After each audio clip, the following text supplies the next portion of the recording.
आज का हमारा टॉपिक है adjustment of workman compensation reserve at the time of admission of a partner.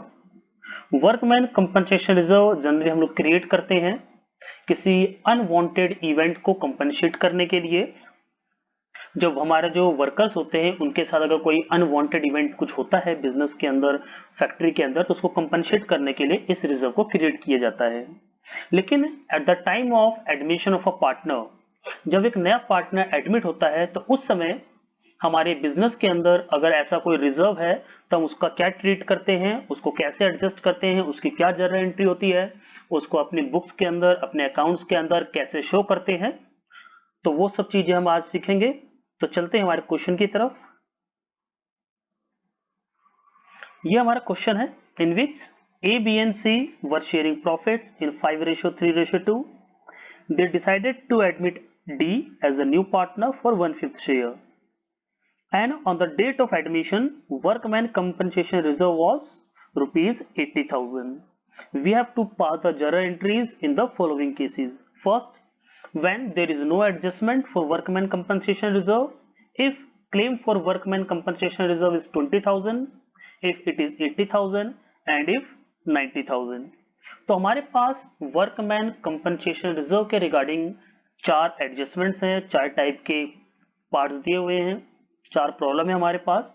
तो इन सभी चारों कंडीशन के अंदर वर्कमैन कंपनसेशन रिजर्व के रिगार्डिंग हम क्या एडजस्टमेंट करेंगे, उसका क्या ट्रीटमेंट करेंगे, वो हम आज देखेंगे। तो आइए वन बाय वन इन सभी एडजस्टमेंट्स को, इन सभी पार्ट्स को देखते हैं। सबसे पहले, when there is no adjustment for workman compensation reserve, हमारे पास वर्कमैन कंपनसेशन रिजर्व 80,000 है। अगर हमारे पास क्वेश्चन के अंदर at the time of admission of a new partner कोई भी इंफॉर्मेशन नहीं है तो हम क्या करते हैं, इस वर्कमैन कंपनसेशन को हमारे जो पार्टनर्स हैं उन सभी में डिस्ट्रीब्यूट करते हैं in old profit sharing ratio. और जब हम वर्कमैन कंपनसेशन को डिस्ट्रीब्यूट करेंगे तो वर्कमैन कंपनसेशन रिजर्व हमारा डेबिट होगा, दैट वाज 80,000, और इसको हम डिस्ट्रीब्यूट करेंगे अपने तीनों पार्टनर्स में। तो हमारे जो तीनों पार्टनर्स हैं A B and C, they will be credited. A B C तीनों क्रेडिट हो जाएंगे। और ये जो 80,000 है इसको जब हम तीनों में डिस्ट्रीब्यूट करेंगे तो हम इसको डिस्ट्रीब्यूट करेंगे ओल्ड प्रॉफिट शेयरिंग रेशियो। और हमारा ओल्ड प्रॉफिट शेयरिंग रेशियो क्या था, 5:3:2। इट मीन्स जो ए है उसे कितना मिलेगा, 80,000 का 5/10, बी को 80,000 का 3/10, और जो हमारा पार्टनर सी है उसे 80,000 का 2/10। तो ये हमारे जो करस्पॉन्डिंग अमाउंट्स कितने आ जाएंगे, 40,000, 24,000 एंड 16,000। तो ये हमारा था distribution of reserve when there is no adjustment for workman compensation reserve. हमारी बैलेंस शीट के अंदर 80,000 रुपीज का वर्कमैन कंपनसेशन रिजर्व है और क्वेश्चन में वर्कमैन कंपनसेशन रिजर्व के रिगार्डिंग हमारे पास कोई और इंफॉर्मेशन नहीं है। तो उस कंडीशन में हम इस रिजर्व को हमारे जो ओल्ड पार्टनर्स हैं ए बी सी उनमें डिस्ट्रीब्यूट कर देंगे in the old profit sharing ratio. और अगर हम इसकी पोस्टिंग करें तो इसका पोस्टिंग देखिए कैसे होगा। हमारा जो पार्टनर्स कैपिटल अकाउंट और बैलेंस शीट, हमने वर्कमैन कंपनसेशन रिजर्व को हमारे जो तीनों पार्टनर्स हैं उसमें डिस्ट्रीब्यूट किया था। तो हमारे जो तीनों पार्टनर्स हैं उनके अकाउंट क्रेडिट होंगे by the name workman compensation reserve, और उनकी जो कोरस्पोंडिंग अमाउंट्स थी, ए को मिला था 40,000, बी को 24 और सी को 16। तो ये करस्पॉन्डिंग अमाउंट्स उनके कैपिटल अकाउंट में क्रेडिट हो जाएगा।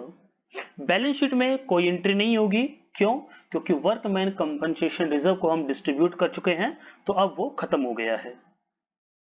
तो ये हमारा फर्स्ट केस था। आइए चलते हैं सेकंड केस की तरफ। When claim for workman compensation reserve is 20,000, हमारे पास टोटल 80,000 रुपीज है वर्कमैन कंपनसेशन के लिए, और उसमें से हमारा जो क्लेम आया है दैट इज फॉर 20,000। तो उस कंडीशन में हम क्या जर्नल एंट्री पास करेंगे, जो हमारा वर्कमैन कंपनसेशन रिजर्व है टोटल 80,000 का, उसमें से 20,000 हम शिफ्ट कर देंगे, ट्रांसफर कर देंगे वर्कमैन कंपनसेशन क्लेम के अंदर 20,000। अब हमारे पास बैलेंस बचा 60,000। तो ये जो 60,000 हमारे पास एक्सेस फंड है, that will be distributed between the old partners in old profit sharing ratio. जो हमारे फंड है उसको हम डिस्ट्रीब्यूट कर देंगे हमारे ओल्ड पार्टनर्स के बीच में ओल्ड प्रॉफिट शेयरिंग रेशियो में। तो हमारे पास फंड कितना बचा? 60,000। तो उस 60 को हम जो हमारा ओल्ड प्रॉफिट शेयरिंग रेशियो है 5:3:2 उसमें डिस्ट्रीब्यूट करेंगे। तो जब हम डिस्ट्रीब्यूट करेंगे तो इसी के एडिशन में क्या एंट्री और पास हो जाएगी? To A's capital account, to B's capital account, to C's capital account. और ये जो हमारे करस्पॉन्डिंग अमाउंट्स है मीन्स हमारा जो बैलेंस बचा 60,000 उसको हम 532 में डिवाइड कर देंगे। तो ये हमारा जो ए बी और सी है 60,000 को हमने 5/10, 3/10 और 2/10 में डिस्ट्रीब्यूट कर दिया। तो ये हमारे जो करस्पॉन्डिंग अमाउंट्स आ जाएंगे कितने? 30,000, 18,000 एंड 12,000। जो हमारा टोटल वर्कमैन कंपनसेशन था 80,000 का, उसमें से हमने क्लेम के लिए 20,000 शिफ्ट कर दिया और जो रिमेनिंग बैलेंस बचा हमारा 60,000 उसको हमने ओल्ड प्रॉफिट शेयरिंग रेशियो में डिस्ट्रीब्यूट कर दिया। अब अगर हम इसकी पोस्टिंग करें तो हमारा जो पार्टनर्स कैपिटल अकाउंट है और जो बैलेंस शीट है उसके अंदर हम इसकी एंट्री कैसे करेंगे? हमने पार्टनर्स में डिवाइड किया था ओनली 60,000। तो यहां पर जो हमारे पार्टनर्स हैं दे will be credited bye workman compensation reserve by the amounts 30,000, 18,000, 12,000। जो हमारा 60,000 का बैलेंस था जिसको हमने तीनों पार्टनर्स में डिस्ट्रीब्यूट किया था वो हमारा पार्टनर्स कैपिटल अकाउंट के क्रेडिट में आएगा, हमारे जो पार्टनर्स हैं वो क्रेडिट होंगे। और जो 20,000 का हमारा वर्कमैन कंपनसेशन क्लेम था उसको हम शो करेंगे बैलेंस शीट में लायबिलिटी साइड में 20,000।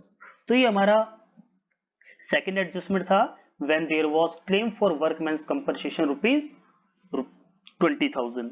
हमारे पास 20,000 रुपीज का वर्कमैन कंपनसेशन क्लेम था।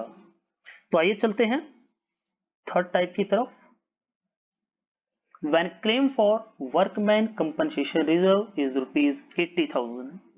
हमारे पास जो वर्कमैन कंपनसेशन रिजर्व टोटल है वो 80,000 है और हमारे पास जो क्लेम है वो भी 80,000 का है। तो इस कंडीशन में हम क्या करेंगे? हमारे पास जितना भी रिजर्व है 80,000 का उस पूरे अमाउंट को हम शिफ्ट कर देंगे क्लेम के अंदर। Means whole amount of rupees 80,000 will be shifted to the workman compensation claim. Workman compensation reserve 80,000 debit होगा और जो पूरा का पूरा अमाउंट है होल अमाउंट है that will be shifted, that will be transfer to workman compensation claim account. तो ये हमारा थर्ड टाइप का था जिसके अंदर हमने जर्नल एंट्री पास की। और जब हम इसको बैलेंस शीट में शो करेंगे तो देखिए उसको कैसे करेंगे। पार्टनर्स कैपिटल अकाउंट में कुछ नहीं आएगा क्योंकि पार्टनर्स को कोई भी अमाउंट डिस्ट्रीब्यूट नहीं हुआ है। तो पार्टनर्स कैपिटल अकाउंट में वर्कमैन कंपनसेशन रिजर्व के रिगार्डिंग कोई एंट्री नहीं है। और जो हमारा 80,000 का क्लेम था that will be shifted to the liability side of the balance sheet by the amount 80,000। हमारा जो क्लेम है टोटली 80,000 का था और हमारे पास रिजर्व 80 का ही था। तो पूरा का पूरा अमाउंट हमने क्या किया? बैलेंस शीट में लायबिलिटी साइड में क्लेम के नाम से शिफ्ट कर दिया। Next we have when claim is for rupees 90,000। Claim for workman compensation reserve is rupees 90,000। तो यहां पर देखिए हमारे पास जो वर्कमैन कंपनसेशन रिजर्व टोटल था वो 80,000 का है, लेकिन हमारा जो क्लेम है दैट इज फॉर रुपीज 90,000। तो इस कंडीशन में हमारा जो वर्कमैन कंपनसेशन रिजर्व है 80,000 रुपीज का वो टोटली शिफ्ट हो जाएगा वर्कमैन कंपनसेशन क्लेम में। और जो बैलेंस 10,000 आएगा वो कहां से आएगा? तो यहां देखिए हमारा जो वर्कमैन कंपनसेशन रिजर्व है वो हमारे पास 80 का है, लेकिन हमें जो वर्कमैन कंपनसेशन क्लेम क्रिएट करना है वो कितने का है? 90 का। तो हमारा वर्कमैन कंपनसेशन क्लेम वो क्रेडिट होगा बाय रुपीज 90,000। अब देखिए हमारा यहाँ पर डेबिट और क्रेडिट में अगर हम बैलेंस देखें तो बैलेंस डेबिट में आ रहा है बाय द अमाउंट 10,000। हमारा डेबिट साइड कम है 10,000 और वो जो बैलेंस आया that will be written by revaluation account rupees 10,000। It means after transferring the amount of rupees 80,000 of workman compensation reserve to the workman compensation claim, we still have 10,000 to be created for the claim for workman compensation reserve, and that amount will be created from the revaluation account. Means the 10,000 excess amount created will be shifted to the debit side of revaluation account. हमारा जो 10,000 का extra balance आया है वो revaluation account के नाम से हम डेबिट करेंगे और जब इसको हम पोस्ट करेंगे तो देखिए हमारा रिवैल्यूएशन अकाउंट बनेगा और बैलेंस शीट बनेगा। पार्टनर्स कैपिटल अकाउंट नहीं बनेगा क्योंकि जो हमारा वर्कमैन कंपनसेशन रिजर्व है उसका में से कोई भी पार्ट हमने पार्टनर्स को डिस्ट्रीब्यूट नहीं किया है। तो देखिए हमारा जो रिवैल्यूएशन अकाउंट है वो डेबिट होगा। क्यों? क्योंकि हमने 10,000 का जो वर्कमैन कंपनसेशन क्रिएट किया है। तो डेबिट साइड में to workman compensation claim by the amount 10,000 और जो बैलेंस शीट है बैलेंस शीट के लायबिलिटी हम लोग शो करेंगे क्लेम टोटल अमाउंट 90,000। तो ये हमारे पास वर्कमैन कंपनसेशन रिजर्व के रिगार्डिंग चार टाइप की एडजस्टमेंट थी। जनरली एग्जाम में आपको इनमें से कोई एक एडजस्टमेंट मिलेगा। तो उम्मीद है आप लोगों को टॉपिक समझ में आया होगा। फिर भी अगर आपके कोई डाउट्स हैं, आपके कोई सजेशन है या आपको ये वीडियो कैसा लगा तो प्लीज कमेंट बॉक्स में मेंशन जरूर कीजिए। Thank you for watching.